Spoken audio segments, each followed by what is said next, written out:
شهر رمضان الذي أنزل فيه القرآن هدى للناس وبينات من الهدى والفرقان اعوذ باللہ من الشیطان اللعین الرجیم بسم اللہ الرحمن الرحیم الحمد للہ وکفا وسلام علی عبادہ الذین اصطفیٰ محمد وعطرتہ الطاہرہ واللعنۃ الدائمۃ الی اہلہا اما بعد ماہ رمضان المبارک کی روزانہ کی دعا کی مختصر تشریح۔ آج کے دن کی جو دعا تعلیم فرمائی گئی ہے وہ دعا یوں ہے کہ اللہم اہدنی فیہ لصالح الاعمال وقض لی فیہ الحوائج والآمال یا من لا یحتاج الی التفسیر والسؤال یا عالما بما فی صدور العالمین صلی علی محمد وآلہ الطاہرین۔ اے اللہ مجھے ہدایت دے نیک اعمال کی جانب، وقض لی فیہ الحوائج والآمال، پروردگار میری حاجتوں کو پورا فرما، میری امیدوں کو برلا۔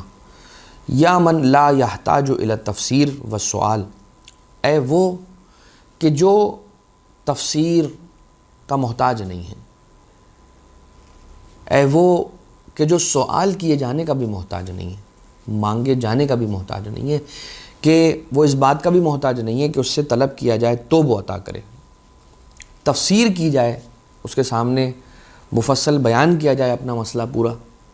ہسٹری بیان کی جائے اسے اس کی بارگاہ میں، پھر وہ عطا کرے گا، پھر وہ مشکل حل کرے گا۔ رب ذوالجلال ان چیزوں کا محتاج نہیں ہے۔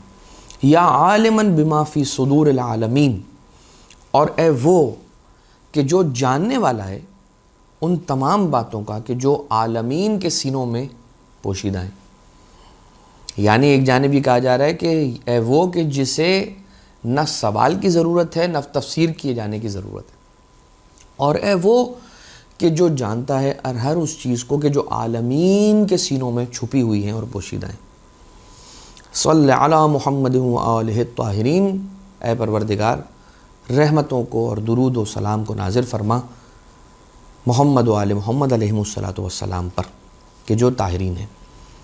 اس دن کی دعا کے ثواب کے بارے میں جو روایت ملتی ہے وہ یوں ہے کہ من دعا بہ غفر لہ ولو کان من الخاسرین، جو اس دن کی دعا کو تلاوت کرتا ہے، یعنی کہ ماہ رمضان المبارک کے 17ویں دن کی 17th ڈے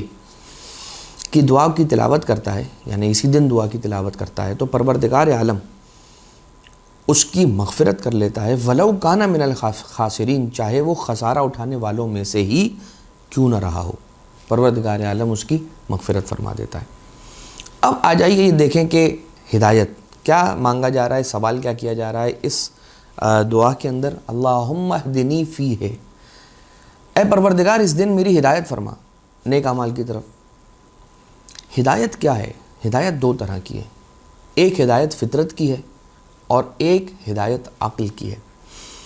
جو ہدایت انسانی فطرت کی ہے، انسانی نیچر کی ہے، انسانی طبیعت و مزاج کی ہے، انسانی زیست کی ہے، وہ ایسی ہدایت ہے کہ جو پروردگار عالم نے بلٹن اس کے اندر رکھ کے اسے اس دنیا میں بھیجا ہے۔ مثلا یہ انسان کی فطرت میں ہے کہ جب اسے بھوک لگتی ہے تو وہ روتا ہے، جب چھوٹا سا بچہ اس دنیا میں آتا ہے، پیدا ہوتا ہے تو وہ روتا ہے، جب کسی تکلیف سے گزرتا ہے، اذیت سے گزرتا ہے تو وہ روتا ہے، جب اسے نیند آتی ہے اور وہ کچھ بیان نہیں کر پاتا تو وہ روتا ہے۔ تو رونے کو پروردگار عالم نے فطرت میں رکھا ہے انسان کی۔ ایک چیز اور فطرت کی مثال آپ کی خدمت میں پیش کروں کہ ماں جیسے بچہ پیدا ہوتا ہے وہ اسے سینے سے لگاتی ہے، اسے کھلاتی پلاتی ہے، اس کے کپڑے بدلواتی ہے، اس کا خیال رکھتی ہے، اسے اپنی جان سے زیادہ رکھتی ہے، اس کا خیال رکھتی ہے، اس کو پالتی ہے۔ اتنی زیادہ محبت ایک ماں کے اندر پروردگار عالم نے اس کی فطرت میں رکھا ہے۔ ورنہ مجھے بتائیے کہ کون سی ایسی ماں ہے اس دنیا کے اندر کہ جسے بچے کی ولادت سے پہلے اس چیز کا کریش کورس کروایا جاتا ہو کہ تم نے بچے سے محبت کرنی ہے اور اس طرح سے محبت کرنی ہے۔ یا فار ایگزامپل کسی یونیورسٹی میں بھیجا گیا ہو کسی کو، یا کوئی ریفریشر یا فریشر کروایا گیا ہو، یا کوئی کریش کورس کروایا گیا ہو، کوئی ڈپلومہ کروایا گیا ہو، کچھ بھی نہیں. ماں کو معلوم ہے کہ میرا ٹکڑا ہے، اور یہ اس کی فطرت میں ہے کہ اسے اپنی بھوک کی فکر نہیں ہے، اپنی پیاس کا خیال نہیں ہے. وہ اپنے بچے کو پالتی ہے، وہ اپنے بچے کو کھلاتی ہے، وہ اپنے بچے کو پلاتی ہے. اسی طرح سے ایک چیز اور ہے فطرت کے اندر، یہ انسانوں کی مثال تھی، حیوانوں کے اندر بھی اگر آپ دیکھیں تو پروردگار عالم نے ان کی فطرت کے اندر کچھ چیزوں کو رکھا ہے. جیسے کہ مچھلی کا بچہ ہے جو اس دنیا میں آتا ہے اور پیدا ہوتے ساتھ ہی، جو پانی میں پیدا ہو رہا ہے اور پیدا ہوتے ساتھ ہی تیرنا شروع کر رہا ہے. اسے سکھا کوئی نہیں رہا، یعنی یہ چیز وہ سیکھ کے کرنا شروع نہیں کرتا، یعنی کہ تیرنا، یعنی کہ سوئمنگ. مچھلی کے بچے کو تیرنا نہیں سکھایا جاتا، یہ اس کی فطرت میں ہے. بالکل اسی طرح سے ایک ہدایت ہوتی ہے عقل کی، اس لیے کہ جو فطرت کی ہدایت ہے اس کے لیے حضرت موسیٰ علیہ السلام سے جب فرعون نے پوچھا کہ من ربک، تیرا رب کون ہے، تو من ربکما، کیونکہ حضرت موسیٰ اور حضرت ہارون غالباً دونوں گئے تھے اور پوچھا گیا تھا ان سے کہ تمہارا رب کون ہے. تو جناب موسیٰ علیہ السلام نے یہ جواب ارشاد فرمایا تھا کہ ربنا الذی اعطی کل شیء خلقہ ثم ہدی، ہمارا رب وہ ہے کہ جس نے ہر چیز کو خلق کیا اور خلق کرنے کے بعد اسے ہدایت عطا کر دی. ہمارا رب تو وہ ہے کہ اعطی کل شیء خلقہ ثم ہدی، ہر چیز کو خلق کیا اور خلق کرنے کے بعد اس کی ہدایت، خلق کرتے ساتھ ہی اس کے اندر ایک ہدایت. یہ کس چیز کی ہدایت ہے؟ یہ ہدایت فطری ہے، فطرت کی ہدایت ہے. اور ایک انسان کی جو ہدایت ہے وہ ہدایت ہے اس کی عقل کی. وَجَعَلْنَاهُمْ أَئِمَّةً يَهْدُونَ بِأَمْرِنَا، اور ہم نے کچھ ائمہ ایسے رکھے ہیں، ہم نے وَجَعَلْنَاهُمْ، ہم نے ان لوگوں کو امام بنایا کہ جو ہدایت کرتے ہیں بِأَمْرِنَا، ہمارے حکم سے اور ہمارے راستے پر چلتے ہوئے. لہٰذا دو طرح کی ہدایتیں، ایک ہدایت فطرت کی ہے، ایک ہدایت عقل کی ہے. تو جو ہدایت فطرت کی ہے وہ تو اللہ انسان کو عطا کر کے اس دنیا میں بھیج رہا ہے، اور جو عقل کی ہدایت ہے اس کے لیے کیا ہے؟ اس کے لیے رسالت مآب ارشاد فرما گئے انی تارک فیکم الثقلین، میں تمہارے درمیان دو گراں قدر چیزیں چھوڑے جا رہا ہوں، ایک قرآن اور ایک میری اطرت اہل بیت. ما ان تمسکتم بہما لن تضلوا بعدی ابدا، ہدایت کا اپوزٹ ضلالت. ضلالت وہ والی ضلالت نہیں جو ہم اردو زبان میں یوز کرتے ہیں. ضلالت یعنی کہ انسان کا وینڈر ہونا، انسان کا گمراہ ہو جانا، بھٹک جانا. تو کبھی بھی بھٹکو گے نہیں، کبھی نہیں بھٹکو گے تم. ما ان تمسکتم بہما، ہاں شرط یہ ہے کہ ان دونوں کا دامن تھام کے رکھنا ہوگا. لہٰذا پروردگار عالم نے انبیاء کو بھیجا تاکہ انسان کی عقول کی، عقلوں کی ہدایت کر سکے. پروردگار عالم نے ائمہ اطہار علیہ السلام کو بھیجا تاکہ انسان کی عقلوں کی ہدایت کر سکے. اللہ نے پروردگار عالم نے آسمانی کتابوں کو، صحیفوں کو نازل کیا تاکہ انسان کی عقل کی ہدایت کر سکے. اب آ جائیے انسان کو مانگا کیا گیا اس دعا میں؟ اللہم اہدنی فیہ لصالح الاعمال، مجھے اس دن میں نیک اعمال کرنے کی ہدایت عنایت فرما. آپ اس بات کو سمجھ لیجئے اور اپنے پہلو سے باندھ لیجئے اور یقین رکھیے اس بات کا کہ انسان کوئی اچھا کام اگر کر پاتا ہے تو وہ اپنی طاقت سے نہیں، اس کی توفیق سے. اگر پروردگار عالم کی توفیق نہ ہو تو انسان ایک نیک کام کے انجام دینے کا پلان بناتا رہتا ہے مگر اس کو انجام نہیں دے پاتا. آپ دیکھیں ہم اور آپ اپنی زندگی کے اندر کتنا ایسا ہوتا ہے کہ کوئی ایک نیک کام ہے، کوئی ایک سورہ پڑھنا ہے، کوئی قرآن کریم کی تلاوت کرنی ہے. آج 17واں دن ہو گیا، نہیں معلوم کتنے ایسے ہوں گے کہ جو اس بات کی تصدیق کریں گے کہ مولانا صاحب آپ بالکل صحیح کہہ رہے ہیں. ہم نے ماہ رمضان شروع ہونے سے پہلے 1-2 ہفتے پہلے سے نیت کر رکھی تھی کہ اس ماہ رمضان المبارک میں قرآن کریم کی تلاوت کو اپنا روٹین بنائیں گے، اپنا معمول بنائیں گے. لیکن آج 17 دن ہو گئے، ہم قرآن کریم کا ایک سورہ نہیں پڑھ پائے. تو پروردگار عالم کی بارگاہ سے توفیق کو طلب کریں تاکہ انسان قرآن کریم کی تلاوت، نیک اعمال جتنے بھی ہیں، صالح اعمال، ان کو انجام دے سکے. اب اعمال صالحہ یعنی کہ جو نیک اعمال ہیں ان کے انجام دینے کا فائدہ کیا ہے؟ قرآن کریم کی سورہ نحل کے اندر آیت نمبر 97 میں پروردگار عالم یہ ارشاد فرماتا ہے، بسم اللہ الرحمن الرحیم، من عمل صالحا من ذکر او انثی وہو مومن، اگر کوئی شخص نیک اعمال کو، صالح اعمال کو انجام دیتا ہے اس عالم میں کہ وہ مومن ہو، وہو مومن، اب وہ مرد ہو یا عورت، اس سے فرق نہیں پڑتا، میسکولن ہو یا فیمنن ہو، فرق نہیں پڑتا، ہاں مومن ہو، فَلَنُحْيِيَنَّهُ حَيَاةً طَيِّبَةً، تو ہم اسے ایک ایسی زندگی عطا کرتے ہیں کہ جو حیات طیبہ ہوتی ہے، ایک پاک پاکیزہ زندگی گزرواتے ہیں اس کو ایک پاک پاکیزہ زندگی عطا کرتے ہیں، وَلَنَجْزِيَنَّهُمْ أَجْرَهُمْ بِأَحْسَنِ مَا كَانُوا يَعْمَلُونَ، اور ان کو ایک ایسا اجر دیتے ہیں، جزا دیتے ہیں، ایسے جزا کہ وہ اجر جو ان کو ملنا ہوتا ہے وہ ان کے بہترین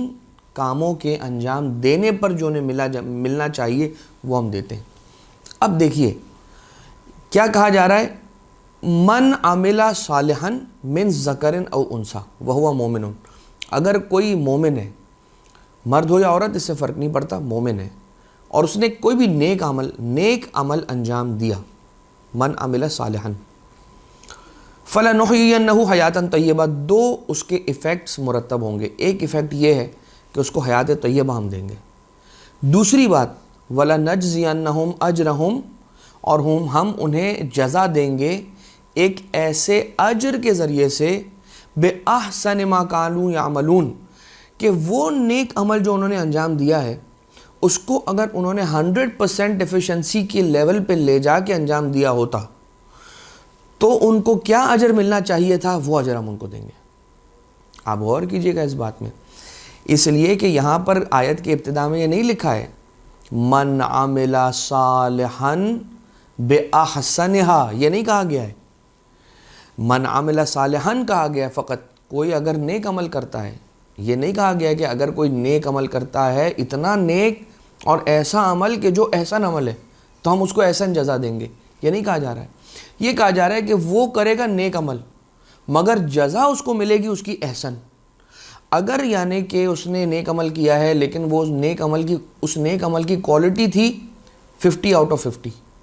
50/50 یا 60/40 یا 30/70 یا 80/20، وہ نیک عمل اس نے جو انجام دیا وہ 100% ایفیشنسی پہ نہیں تھا، لیکن اس کو جزا پروردگار عالم دے گا ایسی کہ اس نے 100/100 نمبر حاصل کیے اور اس نے بیسٹ کیا اپنا۔ یہ کس کے لیے ہے پروردگار کا پروٹوکول، کہ جو نیک عمل کرتا ہے مومن ہو، تو پھر پروردگار اسے حیات طیبہ بھی عطا کرتا ہے بِأَحْسَنِ مَا كَانُوا يَعْمَلُونَ، کہ جو بہترین طرح سے اس نے کوئی نیک عمل کیا اس کا جزا پروردگار عالم اس کی عطا کرتا ہے۔ سورہ فرقان کے اندر ہے 70 آیت کہ إِلَّا مَن تَابَ وَآمَنَ وَعَمِلَ عَمَلًا صَالِحًا فَأُولَٰئِكَ يُبَدِّلُ اللَّهُ سَيِّئَاتِهِمْ حَسَنَاتٍ، اگر کوئی شخص توبہ کرتا ہے، اللہ پر ایمان رکھتا ہے اور عمل کرتا ہے ایسا عمل کہ جو عمل صالح ہے، توبہ کر لی، ایمان لے آیا، ایمان لانے کے بعد نیک عمل کیا، عمل صالح، یہاں پر بھی وہی ہے جیسا کہ سورۃ النحل کی آیت 97 میں تھا، اسی طرح کی سچویشن ہے آیت 70 نمبر کی آیت سورہ فرقان کے اندر، کہ جو توبہ کر کے صحیح راستے پر آ جاتا ہے اور نیک عمل کرتا ہے ایمان لا کے، تو پھر پروردگار عالم فاولئک، تو یہ وہ لوگ ہیں کہ جن کے اللہ برائیوں کو حسنات میں تبدیل کر دیتا ہے۔ آپ یہ دیکھیے پروردگار عالم اس کی برائیوں کو مٹانے کا نہیں کہہ رہا ہے کہ میں اس کی برائیوں کو مٹا دوں گا، اس نے جو گناہ کیے کل تک وہ زیرو ہو جائیں گے، اب وہ نئے سرے سے نیک اعمال کا سلسلہ شروع کرے۔ پروردگار عالم کہہ رہا ہے کہ جو اس کے بیلنس کے اندر، یعنی کہ جو فگر اس کے اکاؤنٹ کے اندر مائنس میں تھی اس کو پلس میں کر دوں گا، یعنی کہ جو انسان نے برائیاں کی تھیں اس کو میں چینج کر دوں گا انٹو اچھائی، اور یہ پروردگار ہی کر سکتا ہے۔ کتنا کریم ہے کہ اگر کوئی توبہ کر کے اس کی بارگاہ میں واپس آ جائے اور معافی طلب کر لے اور ایمان لے آئے اور عمل صالح کرے، تو جو پچھلی برائیاں تھیں اب وہ برائیاں نہیں رہیں گی، برائیاں ختم ہو گئی، زیرو بھی نہیں ہوں گی، بلکہ پروردگار انہی برائیوں کو کنورٹ کر دے گا اچھائیوں میں۔ سبحان اللہ۔ پھر سورہ غافر کے اندر یہ ہے آیت نمبر 40 کے اندر ومن عملہ صالحا من ذکر او انثى وهو مؤمن، بالکل سورۃ النحل کی آیت کا سٹائل. فاولئک يدخلون الجنۃ یرزقون فیہا بغیر حساب، تو ان کو جنت میں داخل کیا جائے گا اور انہیں اتنا رزق دیا جائے گا کہ اس کا کوئی حساب کتاب نہیں ہوگا، بغیر حساب، انلمیٹڈ، انفائنائٹ عطا کیا جائے گا. اب حوائج کی برآوردگی، یہ کیا کہا جا رہا ہے کہ وقض لی فیہ الحوائج والاعمال، اور پروردگار اس دن کے اندر میری حوائج کو پورا فرما، قضاء حاجت فرما میری، اور میری امیدوں کو پورا فرما. گویا رب ذوالجلال تو میری حاجتوں کو پورا کر، اور پروردگار کہہ رہا ہے اے مومن جا کے میرے دوسرے مومن بندے کی حاجت کو تو پورا کر دے. جب تو میرے مومن بندے کی حاجت کو پورا کرنے کے لیے اپنے گھر سے نکلے گا تو نکلے گا اس کی حاجت روائی کے لیے، مگر اس سے قبل کہ تو اس کی حاجت روائی کر لے میں تیری حاجتوں کو پورا کر دوں گا. یا من لا یحتاج الی التفسیر والسؤال، وہ پروردگار کسی کو شرمندہ نہیں کرنا چاہتا، وہ نہیں چاہتا کہ ہم کھڑے ہو کر اپنا پورا کیس اسے سنائیں اور جب تک سناتے رہیں تب تک شرمندہ ہوتے رہیں. یہ پروردگار نہیں چاہتا اور نہ ہی محتاج ہے، اور وہ سب جانتا ہے. بس انسان کے ایک آنسو کا قطرہ کافی ہے پروردگار کو ساری رودات پہنچا دینے کے لیے. یا عالماً بما فی صدور العالمین، وہ کہ جو عالمین کے سینوں میں جو خیالات، جو نیتیں، جو چیزیں پوشیدہ ہیں وہ سب جانتا ہے. صلی علی محمد و آلہ الطاہرین، اے پروردگار اپنی پاک حبیب حضرت محمد مصطفیٰ صلی اللہ علیہ وآلہ وسلم کی ذات والا صفات پر اور ان کی پاکیزہ آل پر اپنی رحمتوں کو نازل فرما، اور ہم سب سے راضی ہو جا. ہم سب کی اطاعتوں اور عبادتوں مناجات کو اپنی بارگاہ سے مقبول و منظور فرما، اور ہمیں نیک اعمال کی، اعمال صالحہ کی توفیق عنایت فرما. وما علینا الا البلاغ المبین، وصلی اللہ علی محمد و آلہ الطیبین الطاہرین.